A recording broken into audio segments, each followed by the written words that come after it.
Warahmatullahi wabarakatuh. Selamat pagi anak-anak dan bunda.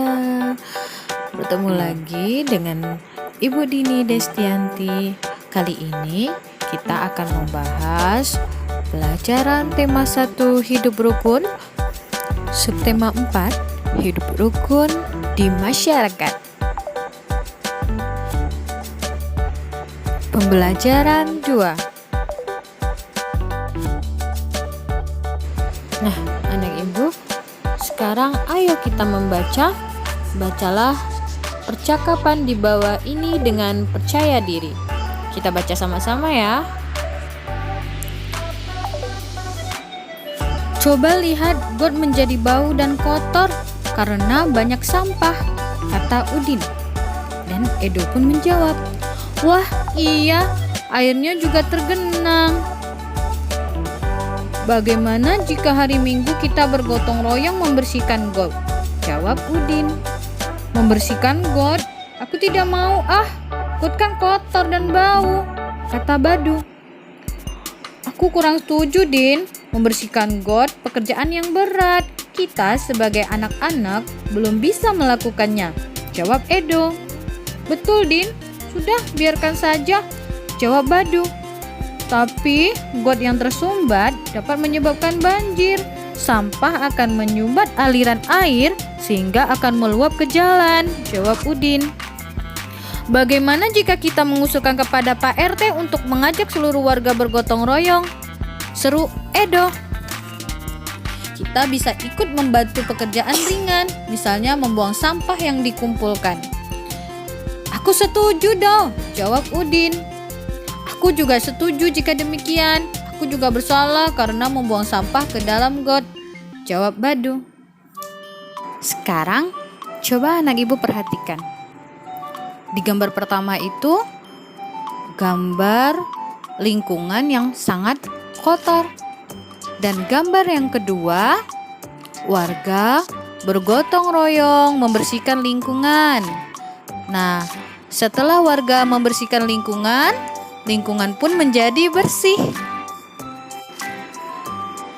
Anak ibu tahu tidak apa saja manfaat gotong royong?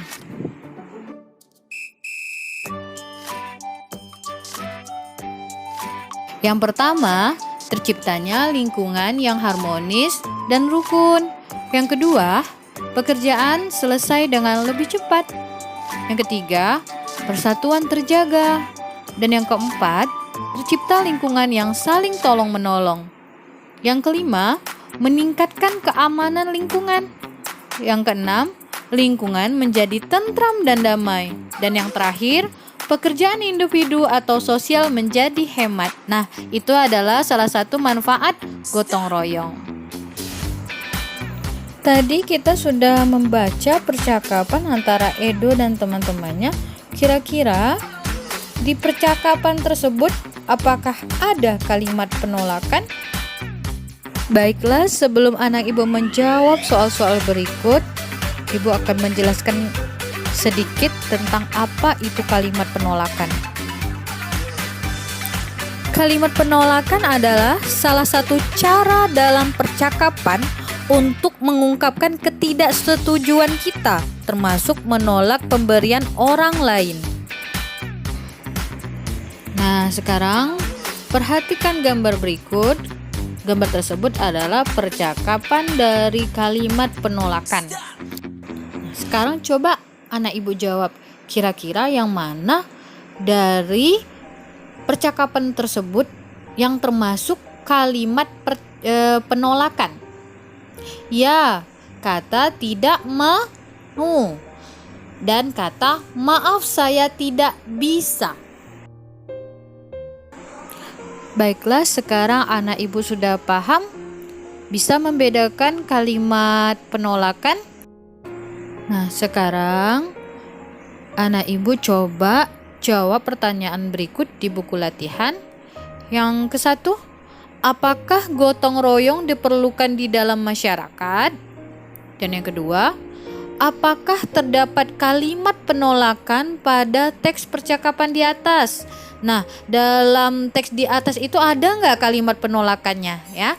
Dan yang ketiga, tuliskan kalimat yang menunjukkan penolakan tersebut.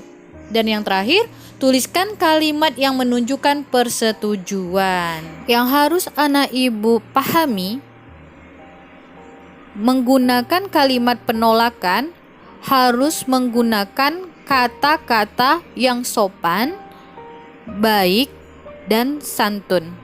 Tidak boleh menggunakan kata-kata yang kasar. Kita lanjut lagi dengan kalimat persetujuan. Apa itu kalimat persetujuan? Kalimat persetujuan adalah kalimat yang menyatakan persetujuan atas suatu hal, ya. Jadi kalimat yang menyetujui. Berikut ini adalah salah satu contoh kalimat persetujuan. 1. Saya sependapat dengan keputusan warga untuk meminta sumbangan seikhlasnya terhadap pengemudi truk yang melewati jalan desa ini.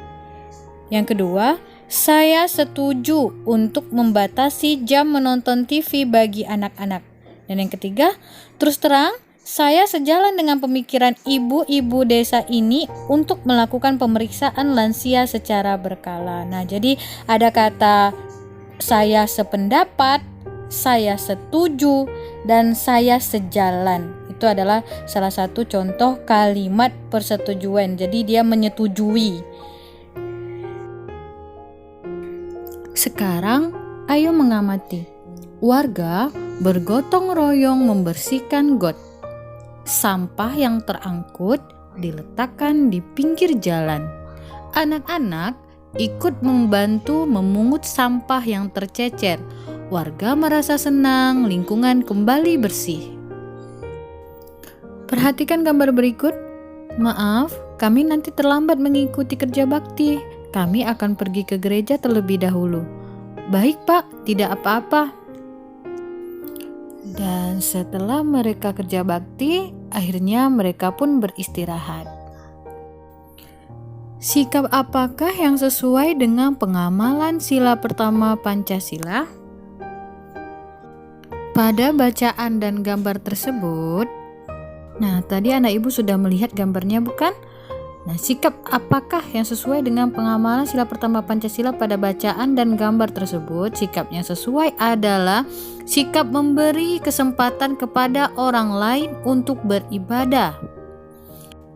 Pertanyaan yang kedua, sikap apakah yang sesuai dengan pengamalan sila kedua Pancasila pada bacaan dan gambar tersebut? Nah, sikap yang sesuai adalah sikap menjaga antar kerukunan antar warga di lingkungan masyarakat.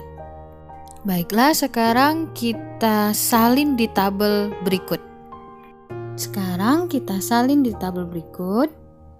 Bunyi sila pertama Pancasila adalah ketuhanan yang Maha Esa dengan simbol bintang. Nah, sikap yang sesuai dengan pengamalan sila pertama Pancasila adalah sikap memberi kesempatan kepada orang lain untuk beribadah, memberi izin datang terlambat saat kerja bakti. Nah, sedangkan sila kedua Pancasila dengan bunyi kemanusiaan yang adil dan beradab, simbolnya rantai. Sikapnya adalah sikap menjaga kerukunan antar warga di lingkungan masyarakat. Nah, jadi anak ibu sudah paham kan? Bisa membedakan mana sikap yang sesuai dengan pengamalan sila pertama dan sila kedua sesuai dengan gambar. Nah, tugas Ananda sekarang salin di buku latihan, tuliskan contoh pengalaman sikap yang sesuai dengan sila pertama dan kedua tadi di lingkungan masyarakat. Dan sekarang, ayo lakukan gerakan berikut. Pertama, kaki satu diangkat, maju ke depan, kaki bertumpu dan melompat. Setelah melakukan kegiatan tadi, anak ibu bisa melanjutkan kegiatan dengan permainan tapak gunung. Nah, nama permainan lain tapak gunung adalah engklek. Biasanya permainan ini bisa dilakukan 3, 4, atau 5 anak atau lebih banyak juga bisa. Permainan ini dapat melatih kekuatan otot kaki. Dan ingat, saat bermain kita harus bersikap sportif. Bermain juga harus dengan rukun dan tidak boleh bertengkar. Baiklah, sekian video pembelajaran hari ini. Semoga bermanfaat dan Ibu akhiri dengan wabillahi taufiq wa hidayah. Assalamualaikum warahmatullahi wabarakatuh. Selamat pagi semuanya, tetap jaga kesehatan dan tetap jaga jarak.